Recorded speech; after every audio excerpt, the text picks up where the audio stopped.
Ukraine's President Volodymyr Zelenskiy says the war with Russia is likely to end more quickly under the presidency of Donald Trump.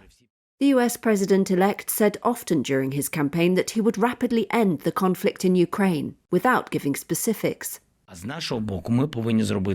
In a Ukrainian radio interview aired on Saturday, Zelensky also said Kyiv must, quote, do everything so that this war ends next year, ends through diplomatic means. He was commenting at a decisive moment, following Trump's win and grinding battlefield gains by Russia.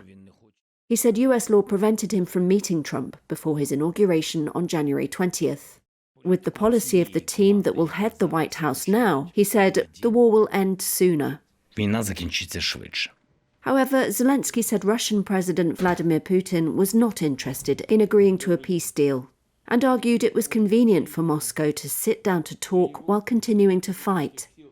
Moscow's ambassador to the UN in Geneva said on Thursday Russia would be open to negotiations on an end to the war, if they were initiated by Trump, though he added that these would have to acknowledge, quote, realities on the ground.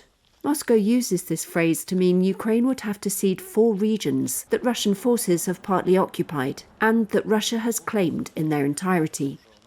Zelensky has repeatedly said since Russia's full-scale invasion in February 2022 that peace cannot be established until all Russian forces are expelled and all territory captured by Moscow is returned.